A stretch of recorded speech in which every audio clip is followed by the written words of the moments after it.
सप्ताह राहुल गांधी को बोलने नहीं दिया गया।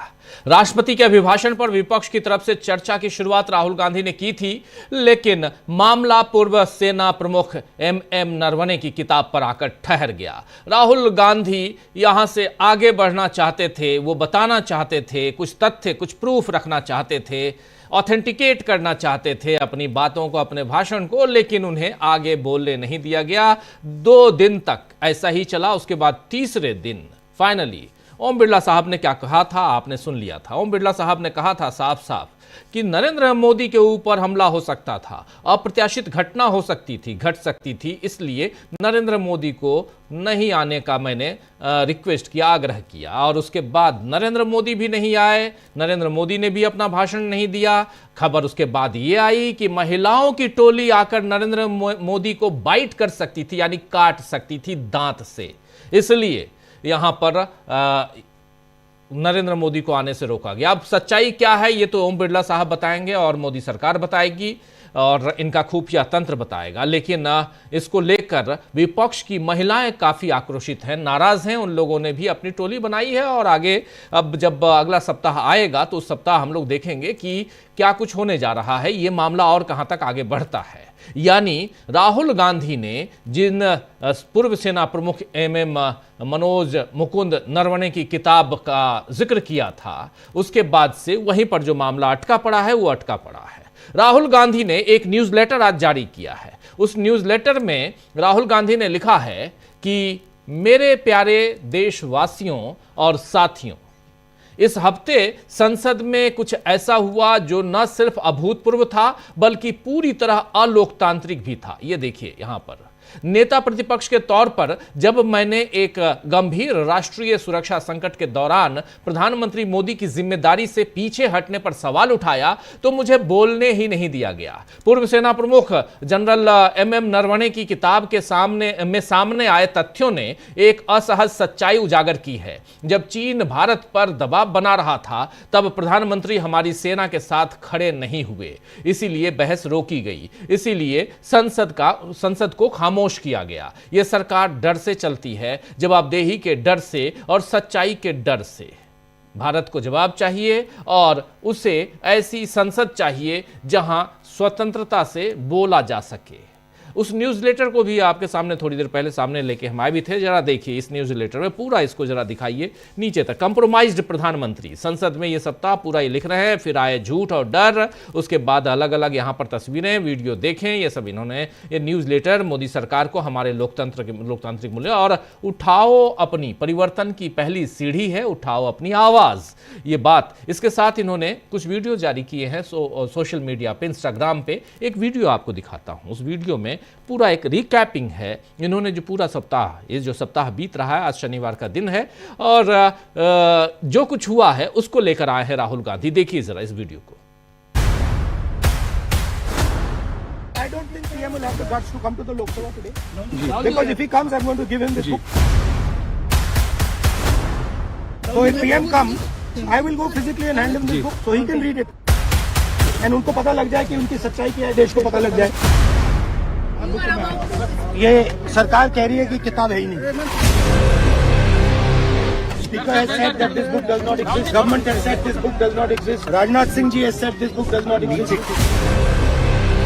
Every youngster in India should see that this book exists. Naravane जी की किताब है, इसमें उन्होंने पूरा अकाउंट लिखा है, जो लद्दाख का जो अकाउंट था। और मुझे कहा गया है कि मैं इस बुक को कोट नहीं कर सकता हूँ। They have given it to them.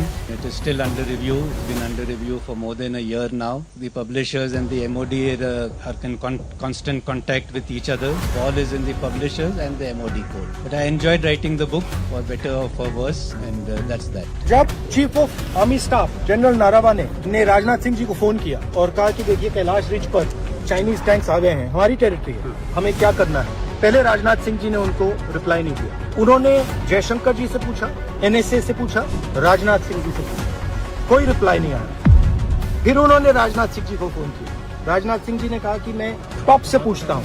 Standing order था टॉप का कि अगर चाइनीज फोर्सेज अंदर आएंगी तो उनपे बिना हमारे पूछे फायर नहीं करना। नरवणे जी और हमारी जो आर्मी थी, जो सेना थी, वो उन टैंक्स पर फायर करना चाहती थी क्योंकि वो टैंक्स हमारी टेरिटरी में आ गए। नरेंद्र मोदी जी ने मैसेज दिया कि देखिए जो उचित समझो वो करो। मतलब नरेंद्र मोदी जी ने अपनी जिम्मेदारी पूरी नहीं की। उन्होंने आर्मी चीफ से कहा कि देखो भैया आपको जो करना है करो, मेरी बस की नहीं है। नरवाने जी ने साफ लिखा है। आई फेल्ट रियली अलोन, मैं बिल्कुल अकेला था। I was abandoned by the entire establishment. This is what they are scared of me. तो यहीं से ये भाग रहे हैं और नरवणे साहब ने जो लिखा है वो यहां पर रख रहे थे। राहुल गांधी पूरा अपने न्यूज़लेटर के साथ इस वीडियो को, एक नहीं बल्कि 3-4 वीडियो उन्होंने जारी किया है और उसमें से एक वीडियो आपके सामने हम रख रहे थे। तो साफ है कि राहुल गांधी अगले सप्ताह भी संसद में इस मसले को उठाने वाले हैं। और इस बीच मोदी जी, प्रधानमंत्री नरेंद्र मोदी मलेशिया पहुंच गए हैं। 2 दिनों की यात्रा की शुरुआत करते हुए उन्होंने मलेशिया में भारतीय समुदाय के लोगों से कहा है कि इस साल 2026 की ये उनकी पहली यात्रा है और इस यात्रा के लिए उन्होंने मलेशिया को चुना है। आप समझ लीजिए, जहां जाते हैं वहां के लोगों से इस ढंग से आत्मीयता दिखाने की वो कोशिश करते हैं। तो इस साल की पहली विदेश यात्रा, उसमें मलेशिया पहुंचा हूं, आप लोगों के बीच पहुंचा हूं और आप लोगों की कितनी फिक्र करता हूं, खैर ख्वाह वाला इंसान हूं मैं, आप जानते हैं। खैर, लेकिन कल रात अमेरिका ने भारत के साथ ट्रेड डील की आधिकारिक घोषणा कर दी है, जिसे आज मीडिया के सामने लाते हुए वाणिज्य मंत्री यानी कॉमर्स मिनिस्टर पीयूष गोयल ने मील का पत्थर साबित होने वाला बताया है। लेकिन कांग्रेस पार्टी का कहना है कि मोदी सरकार इसमें बहुत कुछ छिपा रही है। आज पवन खेड़ा ने स्पेशल प्रेस कॉन्फ्रेंस की और इस प्रेस कॉन्फ्रेंस में उन्होंने बताया कि हमारा जो शक था वो अब साबित हो चुका है कि नरेंद्र मोदी डरे हुए हैं, कॉम्प्रोमाइज्ड हैं, जिसे बीजेपी के लोग डील कह रहे हैं। आपको आने वाले समय में समझ आ जाएगा कि भारत को क्या क्या नुकसान होने वाले हैं। कॉमर्स मिनिस्टर पीयूष गोयल ने प्रेस कॉन्फ्रेंस में जो लिस्ट पढ़ी उससे ज्यादा महत्वपूर्ण है जो छिपाया गया। यहां पवन खेड़ा कहते हैं कि हम उम्मीद करते हैं कि आप रोज किसानों, एमएसएमई के हित के सवाल सरकार से पूछेंगे। आज मैंने देखा कि जब रूस से ऑयल खरीदने यानी तेल खरीदने के विषय में सवाल पूछा गया तो पीयूष गोयल ने कहा यह विदेश मंत्री बताएंगे। विदेश मंत्री से अमेरिका में पूछा गया तो वो बोले कि ये तो कॉमर्स मिनिस्टर बताएंगे। फिर बीच में डोभाल जी कूद पड़े, बोले कि मैंने जाकर अमेरिका को धमका दिया है कि हम झुकेंगे नहीं। तभी मिनिस्ट्री ऑफ एक्सटर्नल अफेयर्स यानी विदेश मंत्रालय सफाई देता है, डोभाल जी ने किसी को नहीं धमकाया। ये ट्रेड डील इस देश के करोड़ों लोगों के साथ बहुत बड़ा विश्वासघात है, धोखा है। यह कहना है कांग्रेस पार्टी का, यह कहना है पवन खेड़ा का। सुनिए जरा।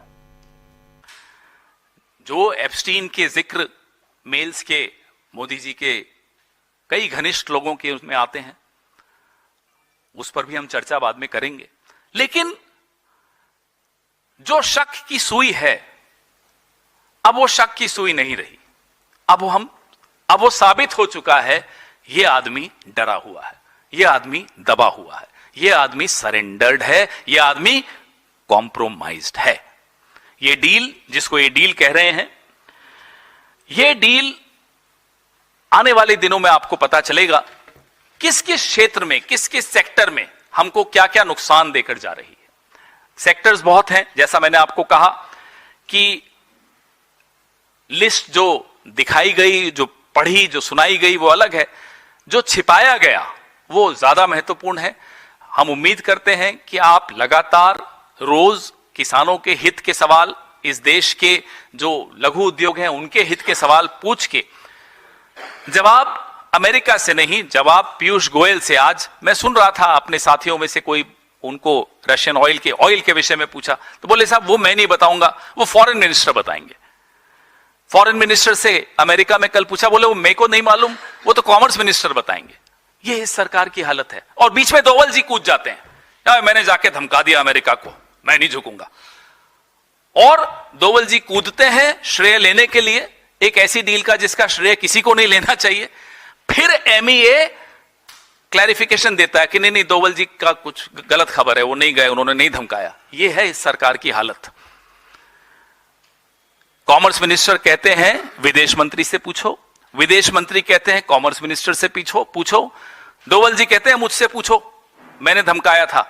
और होता क्या है, जब हम सुबह उठते हैं तो अमेरिका से प्रेस नोट आया होता है, और वो भी ऐसा कि हम नजर रख रहे हैं हिंदुस्तान पर। यह डील इस देश के साथ इस देश के करोड़ों लोगों के साथ इस देश की एक समृद्ध विरासत है, विदेश नीति की एक विरासत है, उसके साथ एक बहुत बड़ा विश्वासघात है। आपने सुन लिया आपने कि ये बहुत बड़ा विश्वासघात है, यहां कह रहे हैं पवन खेड़ा। इसके बाद पवन खेड़ा ने कहा कि अमेरिका अब भारत पर नजर रखेगा। ये सुनकर मुझे बहुत बड़ा दुख पहुंचा है। नजर चोरों पर रखी जाती है। अमेरिका सीधे सीधे भारत को चोर कह रहा है और नरेंद्र मोदी खुश हो रहे हैं। वो चाहते हैं कि हम जश्न मनाएं क्योंकि हमें चोर साबित कर दिया गया है। भारत रूस से तेल खरीदेगा या नहीं, यह अमेरिका तय करेगा और अमेरिका उस पर नजर रखेगा। और अगर हमने रूस से तेल खरीदा तो फिर से टैरिफ डाल दिया जाएगा। ये सारी बातें कहते हुए बहुत दुखी हो रहे थे यहां पवन खेड़ा। कांग्रेस पार्टी दुखी हो रही थी और यहां एक्सपोज कर रही है कांग्रेस पार्टी मोदी सरकार को। जरा सुनिए।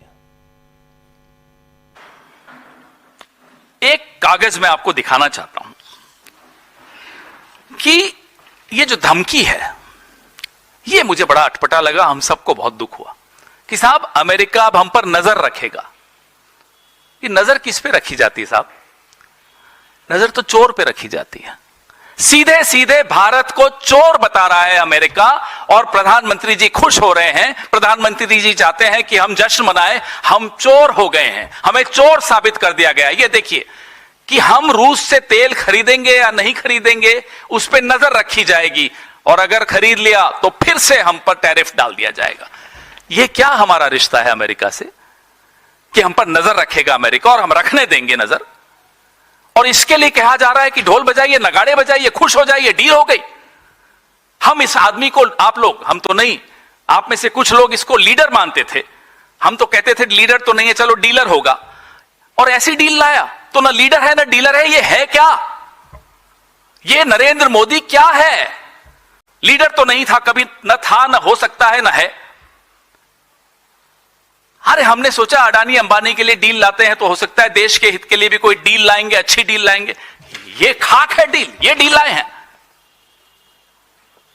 ये आदमी सिर्फ और सिर्फ सरेंडर करना जानता है, देश के हितों का। आप अपना सरेंडर करिए, कोई दिक्कत नहीं, हमें करते रहिए। आपकी क्या सीक्रेट्स किसके पास है हमें कोई मतलब नहीं है। एप्स्टीन के पास है, चीन के पास है, हमें कोई फर्क नहीं पड़ता किसके।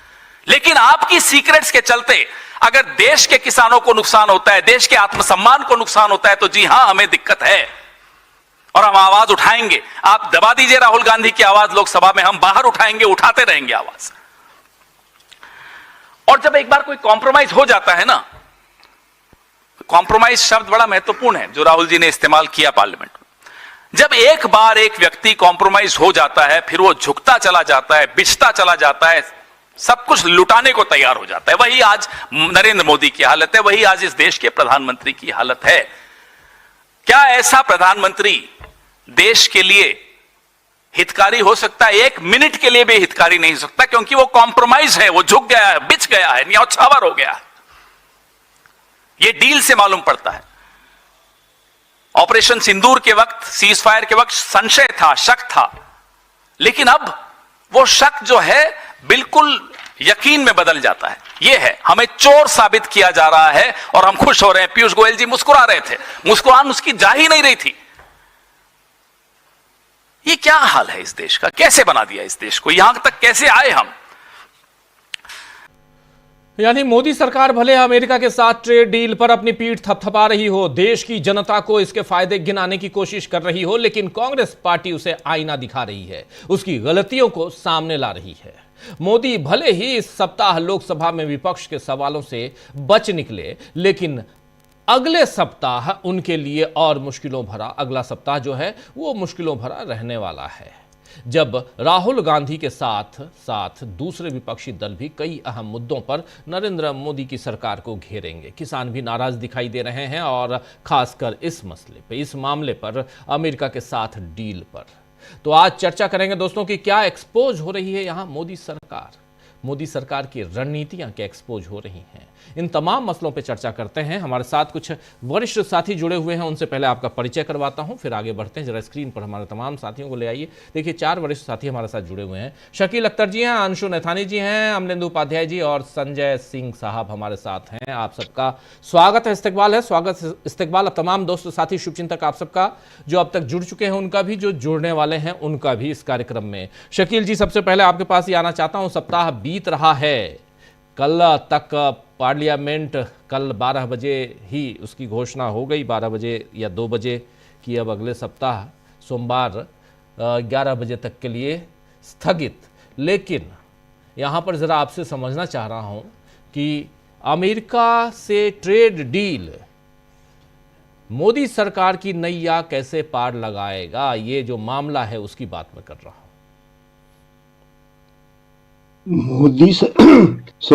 मोदी सरकार की नैया पार लगाएगा नहीं लगाएगा, राजीव जी, अब ये सवाल नहीं रहा।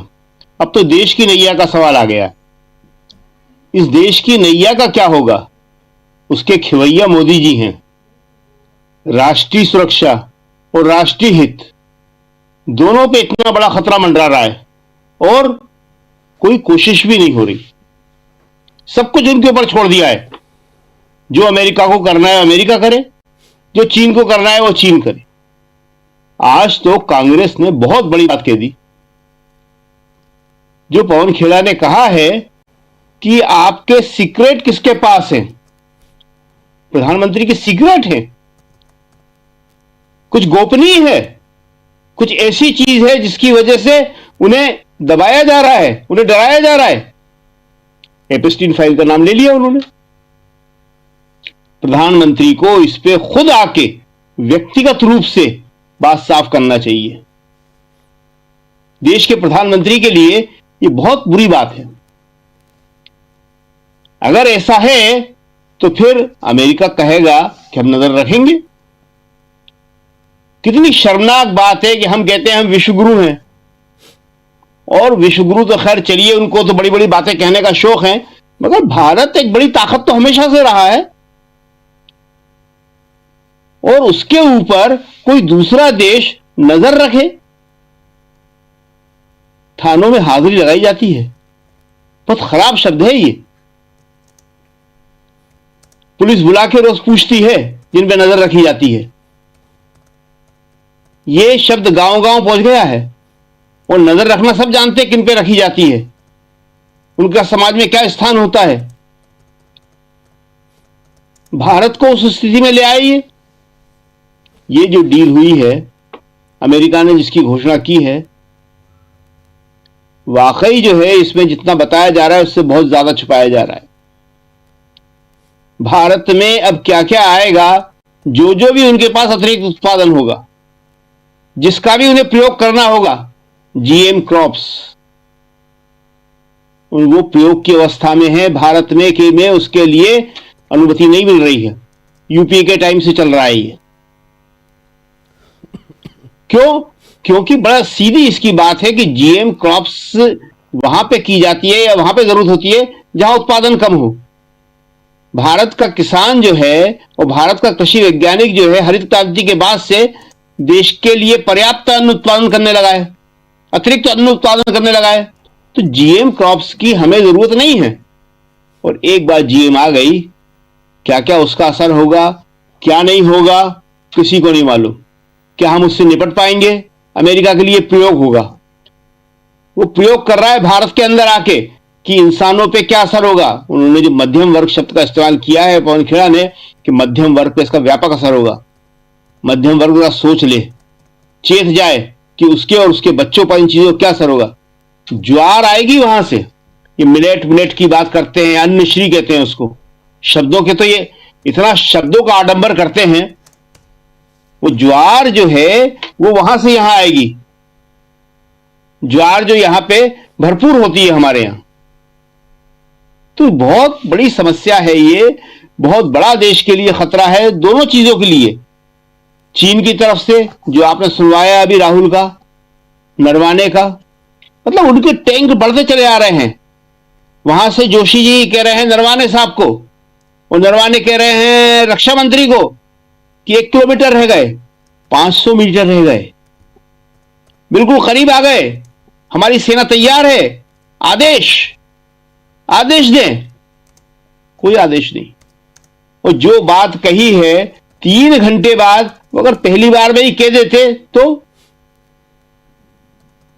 आखिर फायरिंग करना पड़ी ना अपनी आर्टिलरी से। हमने फायर करके ही उनको रोका ना, तभी उनके समझ में आया। लेकिन उन्हें भी शायद यह बात मालूम थी कि यहां कुछ नहीं होगा, जितना बढ़ना है बढ़े चले। शायद हमें अब गलवान के बारे में फिर से बात करना पड़ेगी कि जो हमारे 20 सैनिक शहीद हुए थे किस वजह से हुए थे। उन्हें हथियार उठाने की इजाजत नहीं थी। राहुल ने कहा था यह बात, हमें अच्छी तरह याद है, जयपुर की प्रेस कॉन्फ्रेंस में कहा था, बड़ा शोर मचाया था उन्होंने। कैसे मारे गए हमारे सैनिक? लड़ते लड़ते सैनिक शहीद हो जाए वो एक अलग स्थिति होती है। होते हैं देश के लिए कुर्बान होते हैं, लेकिन लड़ते लड़ते यहां तो उन्हें उस स्थिति में ले आया कि आप बिना लड़े अपनी जान गंवा दें। बहुत खतरनाक स्थिति है। तो ये जो है दोनों चीजें अब सोमवार से जब शुरू होगी संसद, तो उठेगी, विपक्ष उठाएगा, राष्ट्रीय हित की बात भी करेगा, राष्ट्रीय सुरक्षा की बात भी करेगा, और तीसरी बात महिलाओं पे लगाए गए आक्षेप की बात भी करेगा। महिला सांसदों के ऊपर इतना बड़ा आक्षेप लगा दिया आपने, उसका स्पष्टीकरण आपको देना पड़ेगा। देखिए, अभी तक प्रधानमंत्री जी ने उसके बारे में एक शब्द भी नहीं कहा है। जो कुछ आया है वो स्पीकर की तरफ से ही आया है, और आप देखिए कि उसको किस तरह से झूठा समझा जा रहा है, किस तरह उपहास हो रहा है। हम कल परसों की बात है, रोज पूरा देख रहे हैं, कहीं पे भी मीडिया भी उसको नहीं उठा रहा है, मीडिया भी डरा हुआ है। इतना बड़ा झूठ बोला है वो कि महिला सांसद हमला कर सकती थी, उसने भी उठाने की ज्यादा कोशिश नहीं करी है। उसके अंदर भी सवाल ऐसा कैसे हो सकता है, दांत से काट लेंगी। मतलब इसके इतने सारे पहलू हैं। कोई महिला, वो भी सांसद, किसी पुरुष को के लिए दांत का इस्तेमाल करेगी, ये अपने आप में हमारे यहां की जो संस्कृति है, जो सभ्यता है, जो महिला पुरुष क्या बोल रहे हैं, ये कुछ मालूम है इनको? ये महिलाओं की तरफ सवाल उठना चाहिए। ये जी, हाथ भी तो नहीं लगाती है कोई, दांत से काट लेगी वो। शर्मनाक बात है। तो ये जो है कांग्रेस इस मुद्दे को उठाएगी।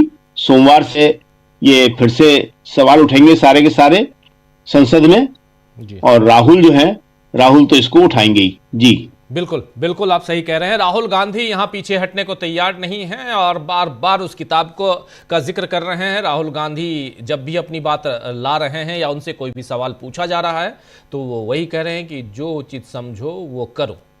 अब इस बात को, इस लाइन को राहुल गांधी ने इस ढंग से टैग लाइन बना दिया है। वो पत्रकारों से भी बात करते समय यही कह रहे हैं, और पत्रकारों पर तो हमलावर राहुल गांधी रहे ही हैं, कटाक्ष करें, छीटाकशी करें या कुछ और, लेकिन वो कहते हैं कि आप हमारी बात न दिखाते हो न सुनते हो। पत्रकारों को, खासकर गोदी मीडिया के पत्रकारों को ये बात वो कहते, समझते हैं राहुल गांधी की कितना वो बोल रहे हैं, कितना बताया जा रहा है, कितना दिखाया जा रहा है। लेकिन इन सब के बीच आखिर इस घटना को कैसे देखती हैं आप अंशु जी? जब नरेंद्र मोदी सदन में नहीं आते, परसों आप थी, हम लोगों ने बात की भी थी, लेकिन नरेंद्र मोदी का सदन में नहीं आना और उसके बाद इधर अमेरिका के ट्रेड डील, उस पर भी हम आते हैं। अमेरिका के साथ जो ट्रेड डील हुई है, उस डील को लेकर जितने उत्साहित नरेंद्र मोदी या उनकी सरकार जितनी उत्साहित है, क्या सचमुच लगता है कि उसमें उतना उत्साहवर्धक कुछ चीज़ें हैं कि उत्साहित होना चाहिए? क्योंकि कांग्रेस पार्टी जो आईना दिखाने का काम कर रही है, या कांग्रेस पार्टी जो जिन बातों को एक्सपोज कर रही है, जिन चीज़ों को ला रही सामने, अब देखिए 3% अमेरिका के साथ हम 3% के इस पे थे, एक्साइज ड्यूटी पे थे हम 3%, 3 से 50% चले गए थे। 50 से अब घट के हम 25 जो हमारे ऊपर थोपा गया था रूस के साथ, हम चूंकि डील कर रहे थे ऑयल खरीद रहे थे, तेल खरीद रहे थे, 25% हुआ और 25% अलग से टैरिफ, रेसिप्रोकल टैरिफ जिसको कह रहे थे। 50% को आप लेके आए, अगर 25% हटा देते हैं तब 18% पे, उस 25% को रखते हैं तो 43 होता है, 43, और उसको भी हटा देते हैं तो 18%। 3 से 18 पे हैं। आप माला पहन रहे हैं, आप यहाँ अपना पूरा एनडीए के सांसदों से बधाई स्वीकार कर रहे हैं, मोदी मोदी के नारे लग रहे हैं। आखिर कब तक इस देश को गुमराह किया जाएगा? कांग्रेस पार्टी तो यही कह रही है, और ये बात मीडिया के जरिए भी लोगों तक पहुंचना चाहिए कि ये आप 3 से 18 पे पहुंचे हैं, 3 से 50 गए थे, 50 से 18 पे आए हैं, लेकिन आज भी आप यहां विन विन सिचुएशन में नहीं हैं। और साफ साफ ये जो ट्रेड डील है, इसमें जो लिखा हुआ है कि भारत यहां से तमाम चीजों को जो भेजेगा उस पर मैक्सिमम पे 0% लगेगा, 0%। यानी हम यहां से जो एक्सपोर्ट करेंगे उसमें 0% टैरिफ, और वो जो एक्सपोर्ट करेंगे उसमें मैक्सिमम पर 18% टैरिफ। उसके बाद हम खुश हैं। आखिर ये बात क्यों नहीं निकलनी चाहिए? और जो पवन खेड़ा कह रहे हैं, जरा उस पर अपनी बात रखिए अंशु जी। ये इस ट्रेड डील पे बहुत खुशी जता रहे हैं, लेकिन दरअसल ये जो ट्रेड डील है वो भारत के लिए एक ट्रैप डील है, एक ब्लैकमेल डील है। जी बिल्कुल, यूएस के लिए, अमेरिका के लिए तो ये ग्रेट डील है। ये ग्रेट डील इसलिए है क्योंकि पूरी एक तरफा उन्होंने ये डील कर ली है। आपने कभी ये देखा है कि कोई इंटरनेशनल डील इस तरीके से हुई है जो कि सोशल मीडिया पर एक तरफा एक देश बताए? आमने सामने बैठ के डील की जाती है, जॉइंट स्टेटमेंट आता है, सारी बातें क्लियर कट होती हैं, विदेश मंत्री का, कॉमर्स मिनिस्टर का एक सही बयान आता है। लेकिन हमारे यहाँ क्या होता है, हमारी सारी चीजें यूएस तय कर रहा है, वहां पर बैठकर तय हो रही हैं। आज पवन खेड़ा जी ने बहुत अच्छी बात कही, जब उन्होंने अपनी प्रेस कॉन्फ्रेंस की शुरुआत की तो उन्होंने कहा पत्रकारों से, क्या आपको नींद आ रही है? आनी चाहिए, क्योंकि आजकल हमारा जो देश है वो यूएस टाइम के अकॉर्डिंग चल रहा है। क्योंकि वहां जब दिन होती है यहाँ रात होता है, यहाँ रात होती है वहां दिन होता है, तो हमें उन्हें फॉलो करना पड़ता है, और हमारे मंत्री भी उन्हीं को फॉलो कर रहे हैं, क्योंकि सारी चीजें तो हमारे देश की वहीं से ही निकल कर आ रही हैं घोषणाएं। अमेरिका ही हमारे लिए अगर कहा जाए पाकिस्तान के साथ सीज फायर कराता है, ट्रेड डील कराता है, तो वही घोषित करता है, हमें कुछ पता नहीं होता, और वो कागज में पहले नहीं आती है, जॉइंट स्टेटमेंट में नहीं आती है, वो ट्रम्प के जो सोशल मीडिया है ट्रुथ, वो उस पर बोलते हैं, मौखिक तौर पर बोलते हैं, और बोलते हैं कि इसकी तो डिटेल बाद में आएगी, यानी हमें जो मन करेगा हम उसमें आपको बताएंगे। और वो तो बहुत खुश हो रहे हैं, हमारे मंत्री यहाँ कुछ नहीं कह रहे, और वहाँ उनके मंत्री और वहाँ पर उनके नेता ये कह रहे हैं कि बहुत अच्छी डील हुई है मोदी जी से, अब तो $500 बिलियन का कारोबार भारत हमारे साथ करेगा, उससे माल हमारा जबरदस्ती खरीदना पड़ेगा, मोदी जी तो हमारे आगे नतमस्तक है, और हमारे नेता कुछ भी नहीं कह रहे हैं। तो हमारे लिए सारी चीजें अमेरिका तय कर रहा है, वो ही हमको बता रहा है कि भारत क्या कर रहा है, क्या नहीं कर रहा। तो इससे शर्मनाक और क्या बड़ी बात हो सकती है कि हम अपनी संप्रभुता गिरवी रख के, अपनी सॉवरेनिटी गिरवी रख के इंटरनेशनल कोई इस तरह की डील कर रहे हैं, और हमारे नेताओं को कुछ नहीं पता। हमारे विदेश मंत्री कहते हैं कि ये तो पीयूष गोयल जी को पता होगा, कॉमर्स मिनिस्टर को। पीयूष गोयल जी कहते हैं हम रशिया से तेल खरीदेंगे या नहीं खरीदेंगे, ये विदेश मंत्री को पता होना चाहिए। यानी ये टोपी ट्रांसफर हो रही है, लेकिन कोई स्पष्टीकरण नहीं है। ये पूरी तरह से एक ट्रैप डील है, ब्लैकमेल डील है, और आखिर ये डील क्यों की गई, ऐसी डील क्यों स्वीकार की गई जिसमें भारत के लिए नुकसान ज्यादा है और अमेरिका के लिए फायदा ज्यादा है। अमेरिका तो साफ तौर पे कह रहा है कि भारत को 5 साल में $500 बिलियन का हमसे माल खरीदना पड़ेगा, लेकिन अमेरिका की तरफ से ये कोई स्पष्ट नहीं है कि वो भारत से कितना खरीदेगा। यानी वो हम पूरी तरह उनकी मर्जी पर हैं, हमने पूरी तरह घुटने टेक दिए हैं। इतनी बुरी हालत हमारी विदेश नीति की शायद आज से पहले नहीं होगी। हमको अगर इसकी जड़ पे जाना पड़ेगा तो ये इसके कारण कहाँ नजर आते हैं, और क्यों मोदी जी पार्लियामेंट में नहीं इस पर बात कर रहे हैं, या क्यों भाग रहे हैं, और क्यों ये बार बार हवाला दिया जा रहा है कि विपक्ष पार्लियामेंट नहीं चलने दे रहा। बात यह है कि जो जरूरत के मुद्दे हैं इस ट्रेड डील पर आप सही तथ्य जनता के सामने नहीं रख रहे हैं, पूरा उसे ट्रांसपेरेंसी से पेश नहीं कर रहे, क्योंकि आपको खुद ही पता नहीं है कि अभी क्या कुछ ट्रंप आपके ऊपर बहुत कुछ थोपता जाएगा, जो लिखित में भी नहीं है वो कई चीजें आप पर थोपी जाएंगी। पीयूष गोयल जी कह रहे थे कि मक्का इसमें शामिल नहीं है 0% पे, लेकिन इसमें अंदर दबी छुपी हुई बातें इस तरीके से है कि मक्का नहीं है लेकिन उसके बाई प्रोडक्ट उसमें शामिल है, यानी पिछले रास्ते से होगा। कह रहे हैं सोयाबीन शामिल नहीं है लेकिन सोयाबीन तेल शामिल है, यानी धीरे धीरे हर वो चीज शामिल होगी और तर्क दिए जाएंगे कि यहाँ डिमांड बढ़ रही है, भारतीय किसानों के लिए कंपटीशन अच्छा मिलेगा। ये इन्होंने किसान जो बिल की है उस वक्त भी ऐसा कहा था, लेकिन हमारे किसान चुप नहीं बैठेंगे। इसके बैकग्राउंड में हमको जाना होगा, इसके बैकग्राउंड में कुछ है तो वो एप्स्टीन फाइल है, और ये पूरा एक गिरोह की तरह काम चल रहा है। ये कोई देश, ये सरकार, कोई एक संप्रभु सॉवरेन एक गवर्नमेंट की तरह काम नहीं कर रहा है, हो रही है जो डील चल रही है। डील कौन कर रहा है? एप्स्टीन फाइल में जिक्र आया है अनिल अंबानी इज मोदी मैन, वो मोदी मैन है और वो सरकार के लिए डील तय करते हैं। और ये तो अब बहुत कहा जाए कि पब्लिक डोमेन में आ चुका है। जो चैट्स वहाँ पर से टेक्स्ट जो चैट्स हैं वो वायरल हो गए हैं, वो सामने आ गए हैं कि किस तरीके से अनिल अंबानी पूरी तरीके से जेफरी एप्स्टीन के साथ उनके ताल्लुक थे, उनकी बातचीत थी, उनके चैट्स उजागर हुए हैं। उनको चूंकि अपने फायदे लेने थे और इस फायदे के लिए वो भारत सरकार की डील करा रहे थे, एक तरीके से दलाली ये की जा रही थी अपने फायदे के लिए। और दूसरी तरफ अडानी जी के ऊपर जो ये केसेस चल रहे हैं, वो जो वहाँ उनको सम्मन भेजे जा रहे थे, ब्राइबरी केस में उन पर पूरे फंसने की बात थी, तो ये एक गले की अगर कहा जाए हड्डी बनती जा रही थी, जिसमें पूरे सरकार के एक इकोसिस्टम और एक फाइनेंशियल सिस्टम के जो गड़बड़ी झाला है वो एक्सपोज होने का डर था। आप थोड़ा अगर धैर्य से सुनना चाहें तो इसको सुनिएगा। अनिल अंबानी पर 400 करोड़ का बैंक फ्रॉड का मामला भारत में बनता था और इसको लेकर वो परेशान थे, क्योंकि अगर वो उसको नहीं देते, ये 2019 की बात है, तो उनको जेल भी हो सकती थी। और ये एप्स्टीन फाइल में ये खुलासे हुए हैं कि वो एप्स्टीन से चैट कर रहे हैं, उनसे 750 करोड़ का लोन मांग रहे हैं। तो एप्स्टीन उनको कह रहे हैं कि लोन तो नहीं मिलेगा, लेकिन आप अगर आपको किसी तरह दिवालिया घोषित कर लें तो कुछ बात बन सकती है। और उसके बाद क्या होता है? अनिल अंबानी भारतीय बैंकों से लोन लेते हैं। वो किस बात पर? 5G टावर लगाने के नाम पर, सोलर प्रोजेक्ट लगाने के नाम पर वो सारा पैसा शेल कंपनियों में जाता है और वो इस तरीके से मनी लॉन्ड्रिंग होती है और उससे वो अपना वो लोन चुकाते हैं और बैंकों को धोखा दिया जाता है, फ्रॉड होता है और इस तरीके से देश के हित को पूरी तरीके से नुकसान पहुंचाया जाता है। और जब वो दलाली करने जाते हैं, वो ये कहते हैं कि व्हाइट हाउस में जो सरकार के लिए डिफेंस डील या किसी तरह की चीजें कैसी होंगी, तब एप्स्टीन का जो टेक्स्ट आता है कि डील तो हो जाएगी लेकिन बदले में हमें क्या मिलेगा। तो उस पर अनिल अंबानी जी का ये टेक्स्ट उजागर होता है कि इंडियन मार्केट और व्हाटएवर, यानी हम आपको पूरा भारतीय बाजार आपको खोल देंगे। तो ये पृष्ठभूमि आप इसके यहाँ पर जाइए, कौन है अनिल अंबानी, वो कैसे डील तय कर रहे हैं, वो कौन होते हैं।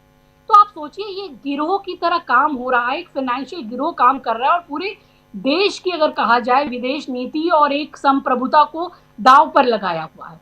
और एप्स्टीन कहते हैं कि अंबानी जो हैं वो मोदी मैन है और उसके बाद अपने आप को दिवालिया भी घोषित कर देते हैं। और एक बड़ी बात और, जो रफाल जेट बनाया जा रहा था उसमें जो देख रेख का और मेंटेनेंस का जो ठेका है वो दिया जाता है ये अंबानी को, जबकि उन्होंने तो कभी एक मतलब खिलौने के हवाई जहाज बनाने का उनको अनुभव नहीं है। तो ये सब डील आखिर कैसे हो रही हैं? और उसके बाद भारतीय बैंकों से पैसा लेकर हमारे बैंकों को चपत लगाई जाती है, शेयर कंपनियां बनाई जाती है और उसके बाद जब ये सारी चीजें होती हैं, भारतीय मार्केट को खोलने की बात होती है, तो यहाँ से ये चीजें बढ़ती हैं। और उसके बाद एप्स्टीन की भी ये चीजें उजागर होती है। वो लिखते हैं टेक्स्ट में व्हाइट हाउस को ये संदेश कि मोदी इज ऑन बोर्ड। वो कब लिखते हैं? जो अनिल अंबानी से बात कर लेते हैं। कितनी बड़ी बात है ये, समझिए ये डील कैसे चल रही है। और उसके बाद एप्स्टीन पूछ रहे हैं कि बदले में क्या मिलेगा, तो अंबानी कहते हैं कि आपको इंडियन मार्केट मिलेगी।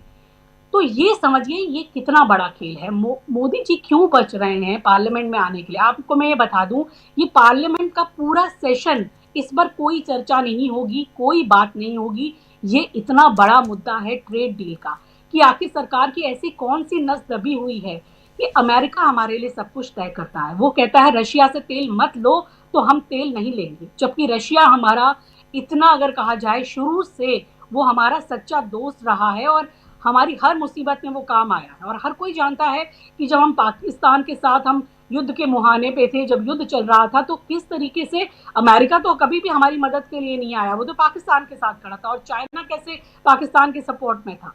और जब राहुल गांधी ये चीजें उजागर करते हैं, उन्होंने तो बहुत पहले कह दिया था कि ये एक तिकड़ी बन रही है पाकिस्तान, यूएस और चाइना, जो हमारे लिए बहुत घातक है, जो बिल्कुल हमारे सामने आ चुके हैं, खतरा मंडरा रहा है। लेकिन हमारी सरकार को हमारे प्रधानमंत्री जी कहते हैं कि नहीं, न कोई 1 इंच जमीन पे आया है, न कोई घुसपैठ हुई है।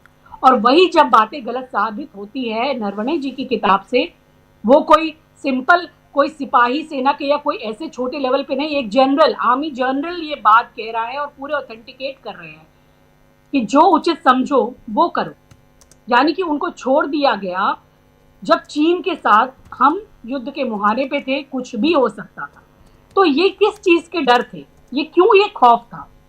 तो ये चीजें आप देश की सुरक्षा को दाव में लगाते हैं, आप देश की पूरी इकोनॉमी को दाव में लगाते हैं। मैं आपको बता दूं कि ये जो पूरा आंकड़े भी झूठे पेश किए जाते हैं, जीडीपी के आंकड़ों का झूठा खेल पेश करके ये बेरोजगारी के आंकड़े छुपाए जाते हैं। अभी जो ये बजट आया है, कितने जो सामाजिक मुद्दे हैं, जो सामाजिक जहां पर खर्चे होने हैं, सारी स्कीम में इन्होंने पैसा कम किया है। स्वास्थ्य के क्षेत्र में सारा घटाया है इन्होंने बजट, इन्होंने एजुकेशन के क्षेत्र में बजट घटाया है, इन्होंने जितनी इस तरह की चीजें उसमें बजट घटाया। ये क्या कर रहे हैं? जनता को मार रहे हैं। मनरेगा हटाकर इन्होंने मजदूरों को मारा, और अब ये ट्रेड डील, ये जो भी ट्रैप डील है, इसको लाकर ये किसानों को मार रहे हैं। हमारे किसान मतलब अब जो इनकी राज्य में इतने मुश्किल से जी रहे हैं, अब तो वो बिल्कुल रोने के लिए मजबूर हो जाएंगे।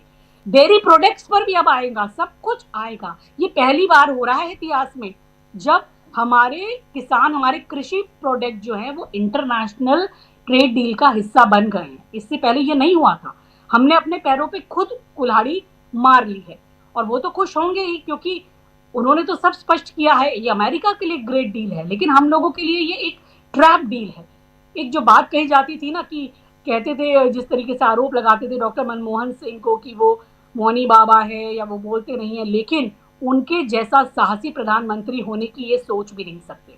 एक वाक्य जो है वो हमारे संस्कृत में कहा जाता है, न दैन्यम न पलायनम, न दया की भीख मांगूंगा और न भागूंगा। तो ये उन्होंने करके दिखाया था, और कोई डील इस तरह से स्वीकार नहीं की थी, और पार्लियामेंट में भी वो खड़े रहे थे जब उन पे कागज उड़ाए जा रहे थे। लेकिन ये जो सरकार है, ये जो प्रधानमंत्री है, ये जो हमारे मुखिया है, वो सिर्फ वही करते हैं, दैन्यम और पलायनम, हाथ जोड़कर भीख का कटोरा लेके भीख मांग के जो देंगे आप ट्रंप जी, हम उसको स्वीकार करेंगे। तुम दिन को अगर दिन कहोगे तो दिन कहेंगे, रात को रात कहोगे तो रात कहेंगे, दिन को रात कहेंगे, रात को दिन कहेंगे, जो आप कहोगे वही हम कहेंगे, और हम बस आपके गुलाम हैं। हमने अपनी सारी संप्रभुता को ताक पर रख दिया है। तो ये अब पूरी इस तरह की चीजें हो रही है कि हमारे जो मुखिया हैं वो अपने कर्तव्यों से भाग रहे हैं, सफाई देने से भाग रहे हैं। अरे आपको अब तो एप्स्टीन फाइल में नाम आ गया है, मंत्रियों के नाम आ रहे हैं, ये अनिल अंबानी के नाम आ रहे हैं। तो अब आपको तो, अगर आप समझते हैं कि देश के प्रति आपकी जिम्मेदारी है, देश के मुखिया हैं, तो आपको पार्लियामेंट में सबसे बड़ी पंचायत में आके आपको इस पर बात रखनी चाहिए, जो भी है अपना स्पष्टीकरण देना चाहिए। लेकिन आप नहीं दे रहे। आप कहते हैं कि कांग्रेस कहती है मोदी तेरी कब्र खुदेगी, हमें 2 किलो गाली दी जाती है, महिला सांसदों के लिए कहते हैं कि वो दांत से आके काट लेंगे, हमला कर लेंगे। कितने भीरू, कितने कायर, कितने डरी हुई ये सरकार है। इसलिए है क्योंकि इन्हें सच्चाई का सामना नहीं करना। एक संगठित गिरोह के माध्यम से इन्होंने देश के पूरे राष्ट्रीय हितों को दांव पर लगाया हुआ है। लेकिन अब कुछ भी हो, जनता तक ये चीजें चली गई हैं, लोग बेवकूफ नहीं बनने वाले हैं। किसान अब इसके ऊपर हो सकता है एक बड़ा आंदोलन शुरू करें, कांग्रेस भी इस मुद्दे को अब छोड़ेगी नहीं।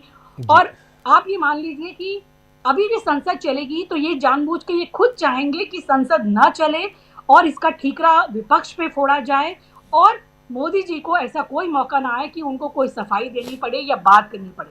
तो ये पूरी जनता का, पूरे लोकतांत्रिक व्यवस्था का मजाक उड़ाया जा रहा है। हमारे लोकतंत्र को, हमारी विदेश नीति को गिरवी रख दिया गया है इस सरकार के द्वारा। बिल्कुल बिल्कुल। जरा संजय जी आपके पास जल्दी से आना चाहता हूँ, कैसे आप देखते हैं पूरा बीता सप्ताह जो कुछ सामने आपके सामने रहा, आपने देखा, लेकिन एक बहुत महत्वपूर्ण यहाँ पे बात की एम नरवणे की किताब, वो किताब छप गई थी, उसका विमोचन होना बाकी था और विमोचन होने से पहले एनओसी लेना था मिनिस्ट्री ऑफ डिफेंस से, एमओडी से, और वो नहीं हुआ। लेकिन जब राहुल गांधी बोल रहे थे तो राहुल गांधी को कहा जा रहा था कि ये किताब अभी तक छपी नहीं है, इसलिए राहुल गांधी ले आए उस किताब को।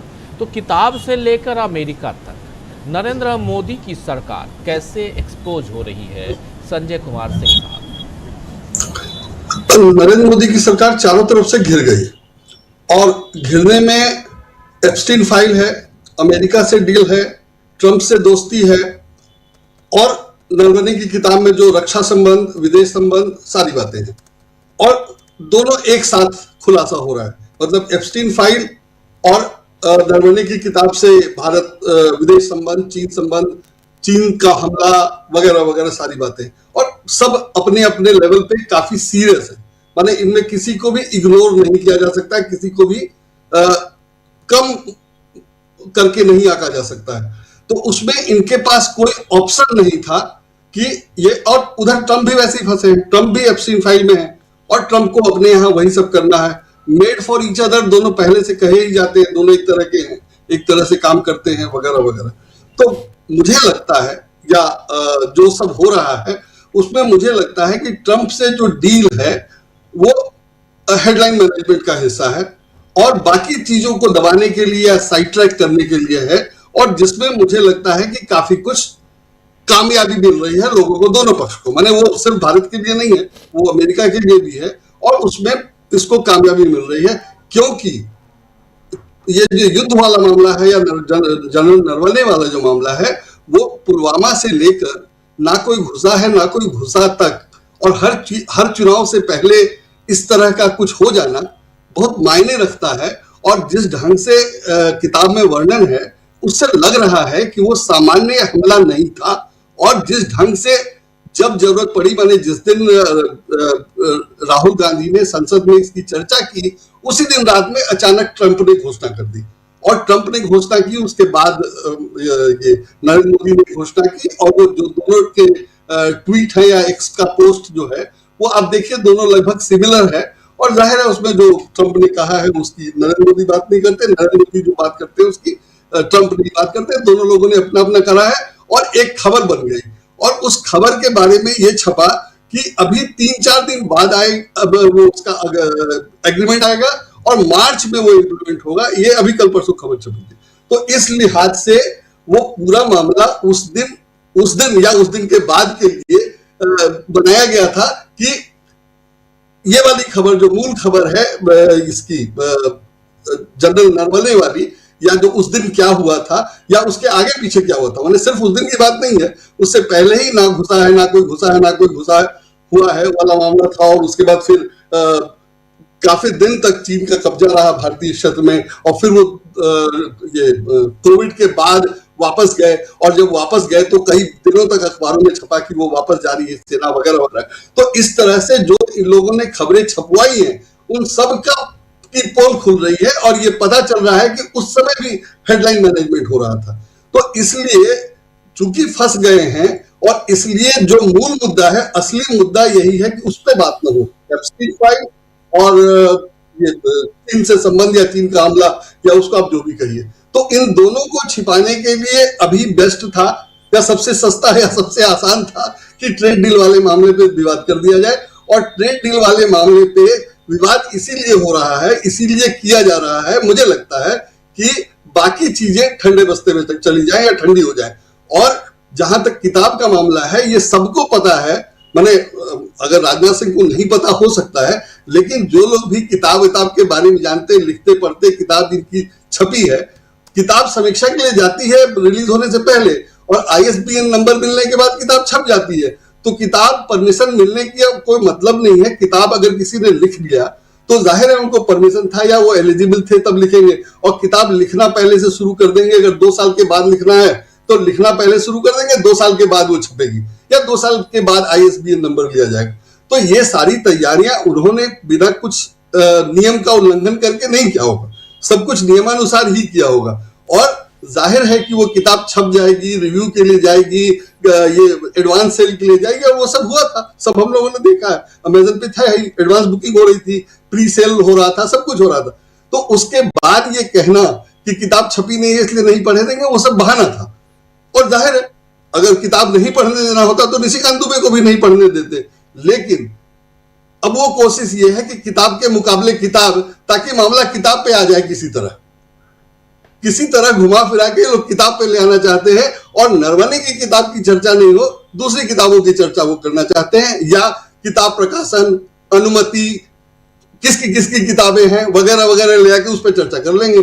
जैसा कि हमेशा करते हैं कि आपको SIR पे बात करनी हो तो कहेंगे चुनाव प्रक्रिया पे बात कर लीजिए।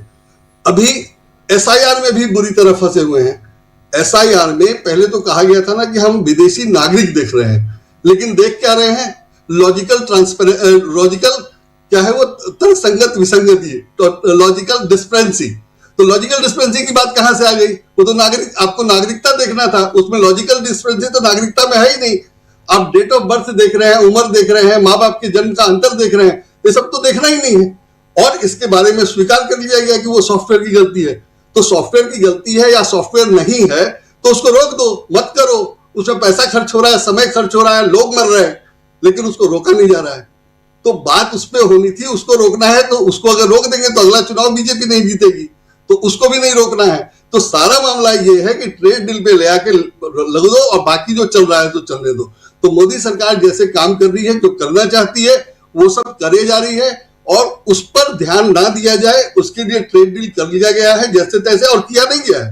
ये तो ट्रम्प से बातचीत होगी। और चूंकि मैंने ये था कि फंसे हुए थे लोग और कह ही रहे थे कि अभी नहीं होना है, और तभी EU का ट्रेड किया गया था। EU वाला ज्यादा इंपॉर्टेंट था, ट्रम्प से ट्रेड करने के मुकाबले EU वाला ज्यादा इंपॉर्टेंट था। वो कई साल से रुका था, 2009 से लगभग बातचीत चल रही थी। तो उसके लिए मोदी जी का सम्मान नहीं हुआ, उसके लिए मोदी जी का सम्मान होना चाहिए था ना, उसके लिए मोदी जी का सम्मान नहीं हुआ। मोदी जी का सम्मान हुआ जब ट्रंप ने अकेले घोषणा कर दी और मोदी जी ने उसको कंफर्म कर दिया। तो जाहिर है ये प्लांटेड है, प्लान्ड है। और सिर्फ उतने पे बात होती तो शायद बवाल नहीं होता। सम्मान भी किया और करवाया गया ताकि उसी पे चर्चा हो, EU ट्रेड पे चर्चा नहीं हो, अमेरिका से ट्रंप वाले पे चर्चा हो। तो ट्रंप वाले पे चर्चा मोदी जी और ट्रंप मिलकर निपटा लेंगे और उस पर विवाद चलता रहे। लेकिन उस बीच जो है नरवणे की किताब या चीन का मामला और SIR दोनों चलता रहेगा और दोनों का काम हो जाएगा। देखिए SIR में फिर यूपी में तारीख बढ़ानी पड़ी। तो SIR जिस ढंग से हो रहा है उसको होने देने का कोई मतलब नहीं है। लेकिन बीजेपी के जीतने का इंतजाम करना है, वोटर्स हटाने हैं या जोड़ने हैं, जो भी करना है SIR की आड़ में, वो सब किया जा रहा है। उसके लिए समय भी उड़ाया जा रहा है और सब कुछ किया जा रहा है। और इस सब पर ध्यान नहीं जाए, और जाहिर है उसमें बीच में नरवणे की किताब भी आ गई, तो उस पर भी ध्यान नहीं जाए, तो इसको मैनेज करने के लिए इन लोगों को ट्रेड डील करना पड़ा। और ट्रेड डील को और बड़ा गंभीर बनाने के लिए मोदी जी का सम्मान भी करवा दिया गया। सम्मान करवाने की कोई जरूरत नहीं थी, और होना था तो EU के बाद होना था।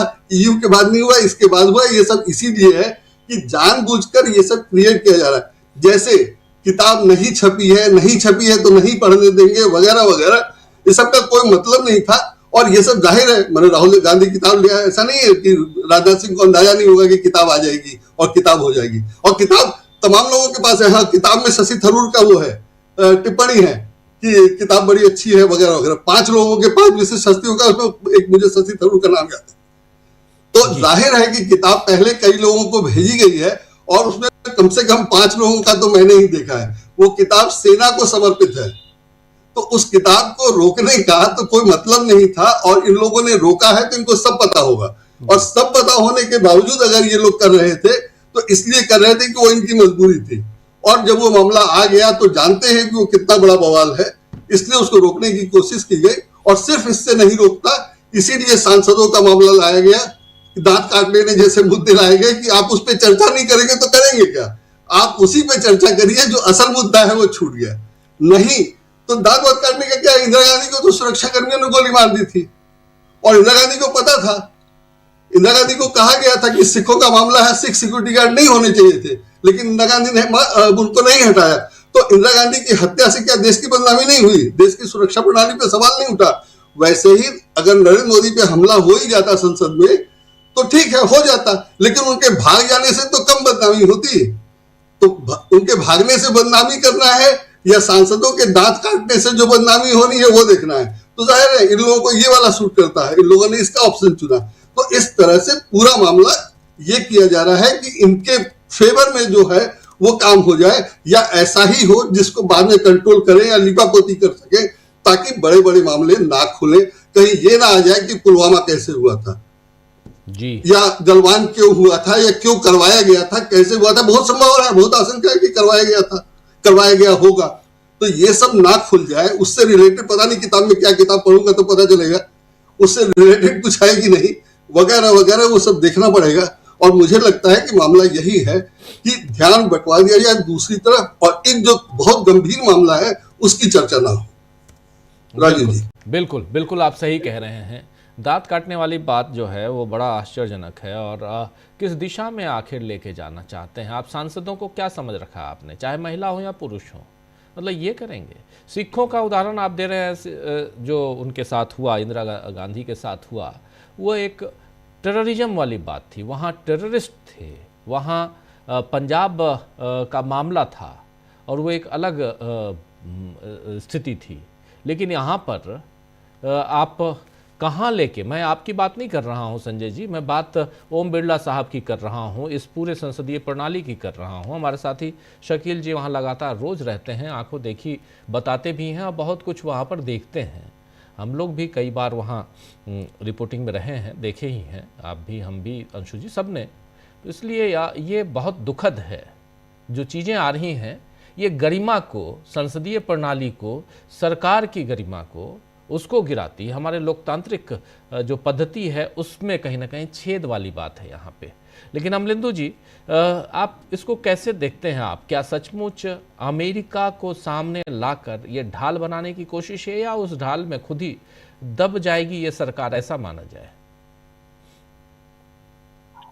राजीव जी, देखिए, अमेरिका से जो डील की बात चल रही है और आज जिस तरीके से कांग्रेस ने हमला बोला है, और डील की जो बातें अब सामने आ रही हैं, पीयूष गोयल साहब का बयान भी आ गया है और ट्रंप साहब बता ही रहे हैं, तो मुझे लगता है कि इस डील में और भी बहुत कुछ है जो अभी देश के सामने नहीं आया है। और अगर डील में जो कुछ है तो संसद में उसे क्यों नहीं बताया गया? पीयूष गोयल साहब बाहर आकर बता रहे हैं, राजीव जी, एक सैद्धांतिक मसला है, और अगर संसद का सत्र चल रहा है तो अब तक की संसदीय परंपरा यह रही है कि कोई भी सैद्धांतिक बात होती है तो वो संसद में बताई जाती है, संसद के बाहर नहीं बताई जाती है।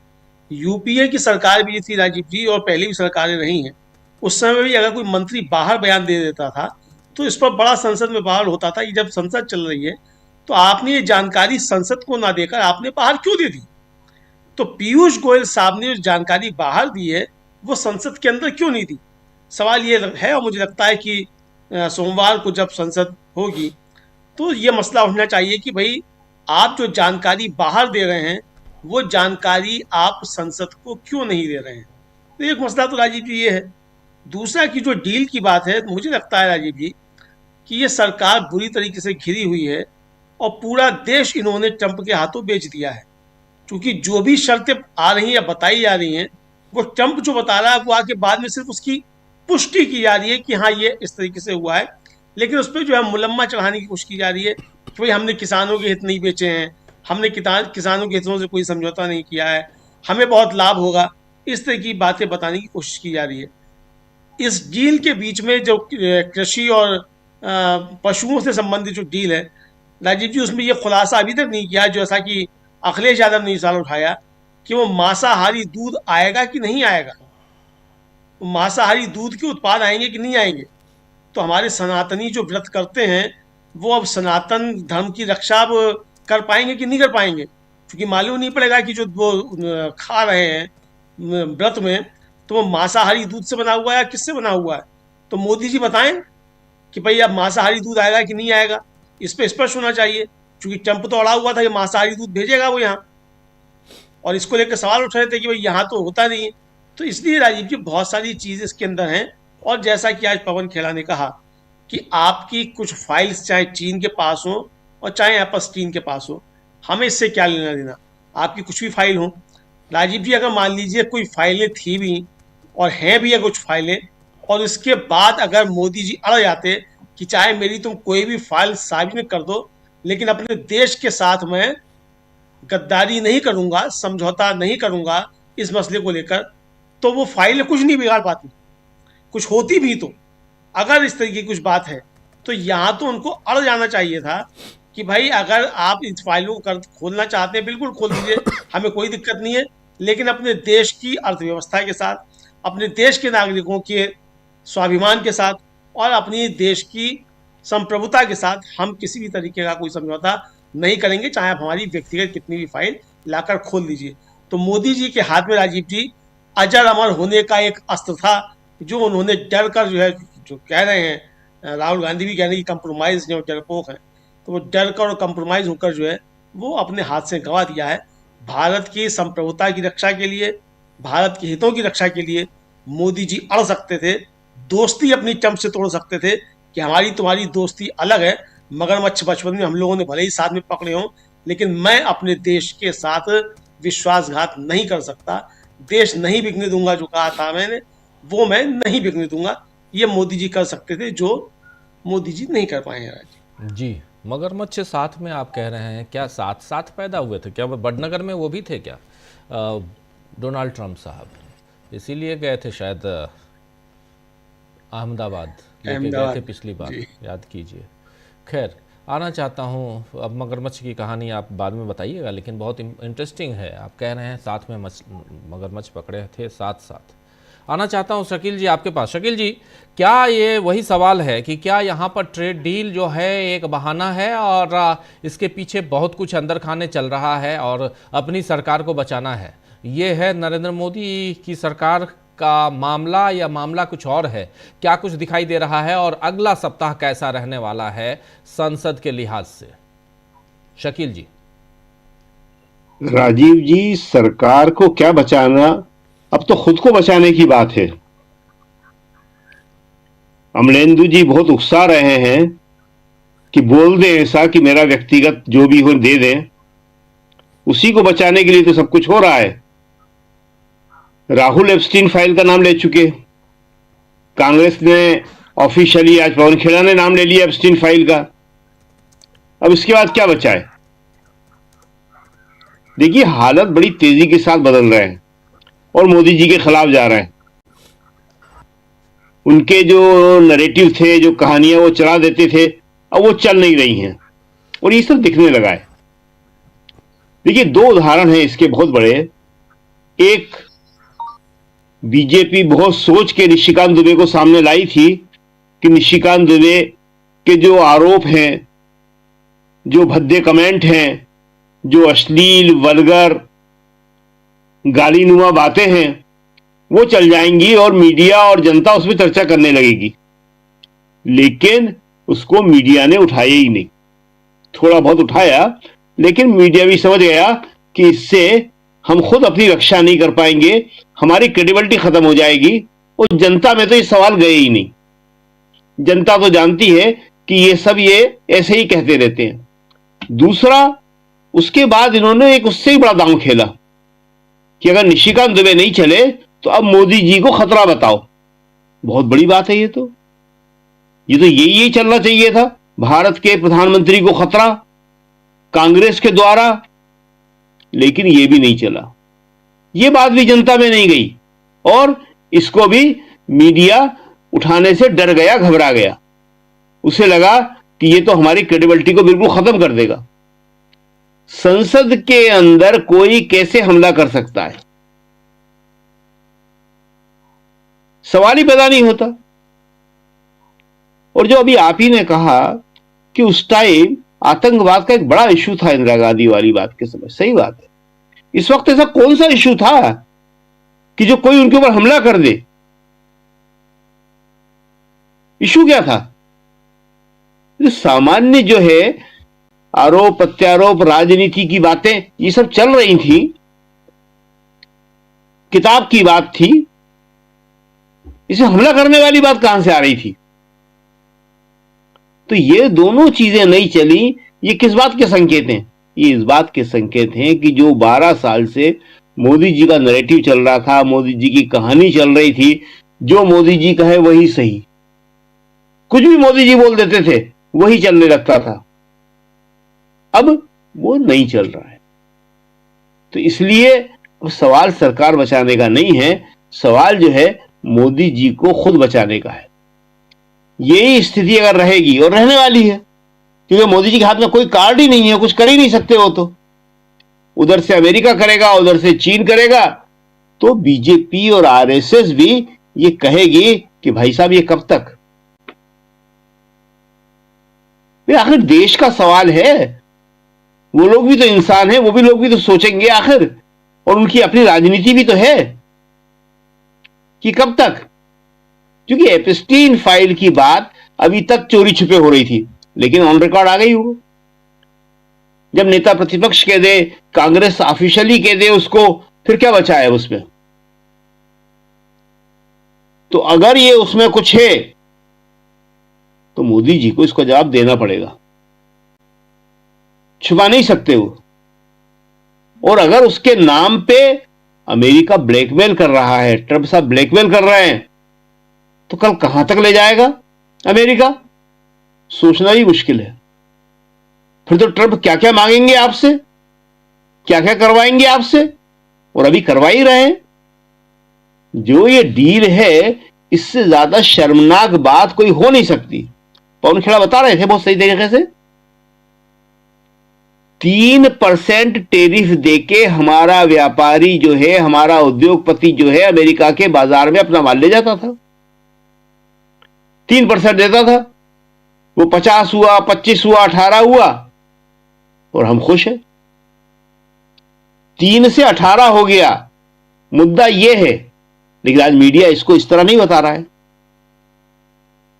2012 में इसी तरह की कहानियां रोज रोज दोहराई जाती थी, तो लोगों के दिमाग में जम जाती हैं। हम लोग बताते हैं, जितना हम लोगों की शक्ति है, जितना हम लोगों का प्रसार है, उतनी बात पहुंचती है। सवाल यह है कि इस बात को कौन बताएगा कि 3% टैरिफ था, उसको बढ़ा के 18 कर दिया, और 18 भी फाइनल नहीं है अभी तो निगाह रखी जा रही है आपके ऊपर। कि अगर हमें जरा भी शक हुआ कि आपने रूस से बात करी, हम फिर 25 कर देंगे, 50 भी कर सकते हैं, जो मर्जी कर सकते हैं। कोई कानून नहीं है हमारी सजा देने का, जो चाहे सजा दे सकते हैं। ये हो रहा है, बहुत ही शर्मनाक स्थिति है। और दूसरी बात, जो अमेरिका पहुंचाने वाला है हमारे यहां, वो क्या आएगा? ये हमारे देश की जो खेती है, जो बीज हैं, जो पूरी व्यवस्था है, वो सबके लिए बहुत बड़ा खतरा है। जितने चिंतित किसान संगठन हैं, उतने ही चिंतित भारत का कृषि वैज्ञानिक भी है। बोल नहीं पा रहा है कृषि वैज्ञानिक भारत का, बहुत डरा हुआ है वो। लेकिन आपको मालूम है कि एक बार भी जीएम फसलें यहां पे आ गई, उसके बाद होगा क्या? तो सब कुछ बड़ा खतरनाक हो जाएगा, सारी की सारी चीजें। हमारी जो अनाज के क्षेत्र में आत्मनिर्भरता है, हो सकता है उसको नुकसान पहुंचना शुरू हो जाए, और फिर हम उसको बचा नहीं पाएंगे, रोक नहीं पाएंगे। तो स्थिति बहुत ज्यादा खराब है। इसलिए आज की तारीख में सवाल मोदी जी की सरकार बचाने का नहीं है। मोदी जी के सामने आज खुद अपनी छवि बचाने का सवाल है, खुद को बचाने का सवाल है, और वो अमेरिका और चीन से भी, और खुद अपनी पार्टी और आरएसएस से भी। मोदी जी जो है इस वक्त सबसे बुरी स्थिति में फंसे हुए हैं। जी राजीव जी, एक बुरी स्थिति में है नरेंद्र मोदी की सरकार है, लेकिन एक्सपोज कर रही है कांग्रेस पार्टी, चाहे वो अमेरिका की ट्रेड डील हो, चाहे इधर राहुल गांधी जो बातें लेके आ रहे हैं। एमएम नरवणे की किताब, वो किताब छप चुकी है, कि जैसा संजय जी भी बता रहे थे, किताब छप चुकी है, कई लोगों के पास वो किताब ऑलरेडी पहुंच चुकी है। लेकिन और सबसे बड़ी चीज़ कि पिछले एक आरटीआई में खुलासा हुआ है, 3 साल या 1 साल की 5 साल, शायद 5 साल में 35 किताबें लिखी गई और सरकार से परमिशन मांगे गए। 35 में से 34 किताबों के परमिशन मिल गए, यानी 34 किताबें परमिशन के साथ पब्लिश हो चुकी हैं और उसे मार्केट में फ्लोट किया जा चुका है, बेचा जा चुका है। ये 35वीं किताब है, ये 35th नंबर की किताब है जो परमिशन से पहले ही वहाँ अटकी पड़ी है। साल भर से ज़्यादा का वक्त हो गया, साल भर से ज़्यादा हो गया, 1.5 साल हो गए और 2 साल हो गए, लगभग 2 साल हो गए। संजय जी भी बता रहे हैं 2 साल हो गए और ये किताब अभी पड़ी हुई है। तो देखते हैं क्या पड़ी ही रहेगी किताब, पेंगुइन ने छापा है इसको या इस किताब को बाहर भी लाया जाएगा। संजय जी एक छोटा कमेंट, आप चूंकि आप इस पे बात कर रहे हैं, जरा इस किताब के बारे में आपसे समझना चाहता हूं, फिर अंशु जी आपके पास आते हैं। संजय जी क्या कह रहे हैं आप? संजय जी 2 साल से ज्यादा का वक्त हो गया है, लेकिन क्या लगता है ये किताब ऐसी रहेगी? लेकिन उससे पहले, इस किताब के मार्केट में आने से पहले इतनी चर्चा राहुल गांधी ने कर दी है, अब शायद MOD से परमिशन मिलने में भी तकलीफ हो पेंगुइन को। नहीं, MOD से परमिशन मिल जाना चाहिए। नहीं, ऑन है जी, ऑन है जी जी जी। MOD से परमिशन मिल जाना चाहिए था या डिनाई हो जाना चाहिए था? ये तो बीच बीच में लटका के रखा गया है ना। अगर डिनाई करते तो उसका कोई रीजन देना पड़ता, चूंकि कोई रीजन नहीं इसलिए डिनाई नहीं किया गया है, और चूंकि डिनाई नहीं किया गया है इसीलिए राजनाथ सिंह को यकीन, परमिट भी नहीं किया गया है, इसीलिए राजनाथ सिंह को यकीन था कि किताब छपी ही नहीं होगी, जो कि छप गई थी इसलिए क्योंकि उसका प्रीवियस ऑर्डर था, बाहर बेच सकते थे वगैरह वगैरह। और जब परमिशन देने का रिवाज है और सरकार को ही देना है, और अभी पीछे डॉक्टर राकेश पाठक ने बताया थी कि उसके नियम तय हैं, और बीजेपी सरकार ने उस नियम में संशोधन किए हैं कि कौन कैसी किताब लिखेगा, क्या लिख सकता है, कितने दिन बाद लिख सकता है वगैरह वगैरह। तो बीजेपी सरकार ने उसमें संशोधन किए, किताब लिखी गई और प्रकाशक उसको छापने के लिए तैयार हुआ, ISBN नंबर आ गया, इसका मतलब है कि सब कुछ नियमानुसार था। और अगर नियमानुसार नहीं होता तो खंडन कर दे, ये मना कर देना चाहिए था कि इसको परमिशन नहीं मिलेगा। तो परमिशन नहीं मिलता तो बात ही बंद हो जाती, तब दूसरी तरह से बात आ सकती थी, वो अलग चीज है। लेकिन परमिशन डिनाई नहीं किया गया है और परमिशन दिया भी नहीं गया है। और दूसरी तरफ सरकार के प्रचार वाली तमाम किताबें हैं और लोग नौकरी में रहते हुए, ये तो रिटायर होने के बाद लिख रहे हैं और रिटायर होने के बाद भी समय गुजर गया, तमाम लोगों को किताब लिखने की अनुमति नौकरी में रहते हुए दी गई है। जो उसमें एक किताब वो भी थी इंडिया एट 100, जिसकी 10,000 कॉपी की ऑर्डर यूनियन बैंक ने दिया था।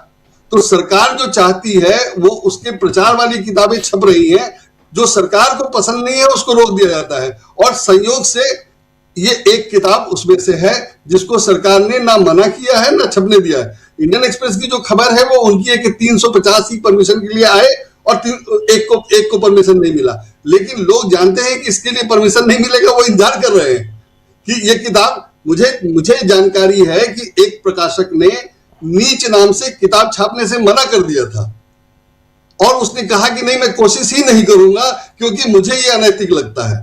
तो किताब, और जाहिर है वो किताब नहीं छपी, नहीं आई, उसकी चर्चा ही नहीं है।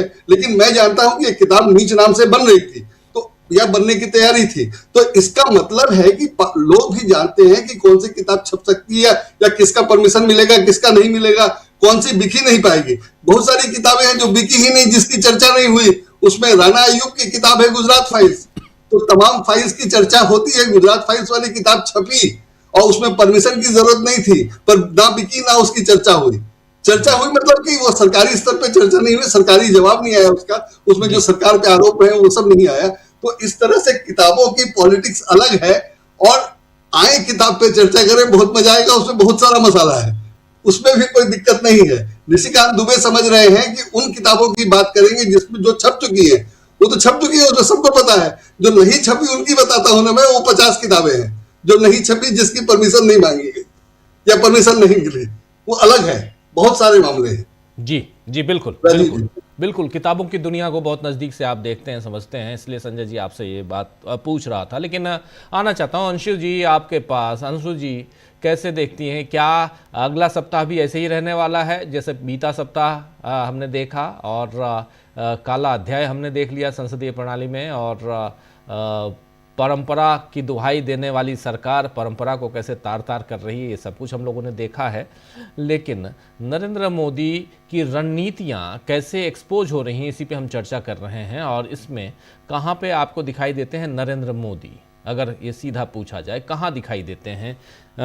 देखिए, उन्होंने जितने ढाल अपने खड़े करने थे वो खड़े कर लिए, चाहे ओम बिरला हों, चाहे निशिकांत दुबे हों, चाहे और भी दूसरे सांसद हों। जिस ढंग से बातें होती हैं, गिरिराज सिंह भी कई बार अलग अलग बातें करते हैं, तो इसलिए यहाँ पे और उन सब के बीच खुद का सम्मान करवाना अमेरिकी डील में।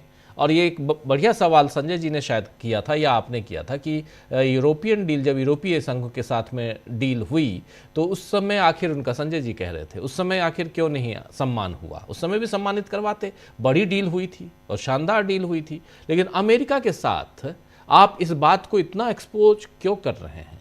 इस बात को इस कदर मीडिया के जरिए बाहर लाने की कोशिश क्यों हो रही है? क्या अमेरिका का प्रभाव हमारे ऊपर चुनावी जो राजनीति है उस पर ज्यादा पड़ने वाला है, खासकर 5 राज्यों के चुनाव में? ऐसा कुछ देखा जाए? अंशु जी, आपने जिस तरह से पूछा राजीव जी, सबसे पहले तो क्या प्रधानमंत्री की लोकप्रियता घटी है या फिर उनका जो एक लोगों के बीच एक ऑरा था, या जिस तरह से मोदी मोदी उनके भक्त भी कहते थे, वो घटा है? बिल्कुल घटा है और बहुत ज्यादा घटा है। और जिसे कहा जाए कि इसको घटाने में और उनकी छवि को एकदम डरपोक और कायर बनाने में जो उनके प्यादे हैं, जो उनके सलाहकार हैं, वही सब ये रोल भूमिका और अच्छे से निभा रहे हैं।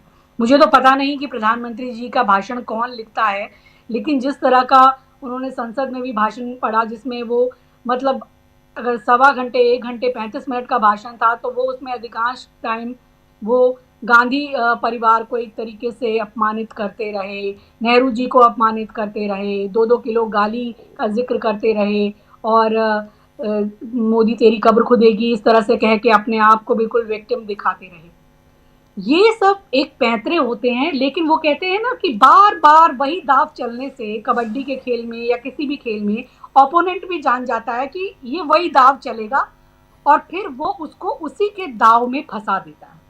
तो जब इन्हें लगा कि नरवणे जी की किताब राहुल गांधी सौंप देंगे, या एप्स्टीन फाइल पे चर्चा हो जाएगी, या फिर चीन को लेकर कि हमने कैसे वहाँ पर अपनी जिम्मेदारियों को नहीं निभाया, प्रधानमंत्री ने अपनी जिम्मेदारी नहीं निभाई, जो उचित समझो वही करो, ये जब हैशटैग होने लगा तो उन्होंने कहा इससे बचे कैसे, और सभी इनको बचाने में जुट गए। और उसमें भूमिका निभाई जो बिरला जी हैं, ओम बिरला जी, वैसे तो वो पूरी तरह से पक्षपात करते हैं, वो स्पीकर की तरह तो अभी अपनी भूमिका कभी निभाते नहीं हैं। उनके 2 मुंह हैं, आप कभी देखा कीजिए। जब वो ट्रेजरी बेंचेस की तरफ होते हैं तब उनका ऐसे फेस होता है, और जब वो ऑपोजिशन की तरफ होते हैं नो नहीं। तो इतने अच्छे वो कलाकार हैं कि मैं क्या कहूँ कि NSD या कोई मतलब फिल्म फेयर अवार्ड उनको दिया जाना चाहिए। कैसे वो घड़ी घड़ी अपना, आपने बहुत अच्छी एक्टिंग की, आपने सुपर एक्टिंग की। बिल्कुल, मतलब ये देख के आपके लिए तालियां। मतलब ये दिखाना इसलिए जरूरी था क्योंकि ये पूरा देश देख रहा है कि वो किस तरह का ड्रामा संसद के अंदर कर रहे हैं। वो स्पीकर हैं, उनको इम्पार्शियल होना चाहिए, उनको इंडिपेंडेंट होना चाहिए, लेकिन वो क्या करते हैं, जब राहुल जी बोलते हैं तो माइक बंद कर देते हैं, ऑपोजिशन बोलता है माइक बंद कर देते हैं, उन्हें किताब को कोट नहीं करने देते, अखबार को कोट नहीं करने देते। आप याद रखिए, ये वही संसद थी जब जॉर्ज फर्नांडिस यहाँ आते थे तो वो अखबारों का, कागजों का पूरा ढेर लेकर आते थे और पूरा उसको लेकर वो चर्चा करते थे, और इनके नेता तक वहाँ प्ले कार्ड और ये सब उड़ाते थे। हालांकि ये नियम विरुद्ध है, लेकिन नियम केवल आप ऑपोजिशन को बताते हैं।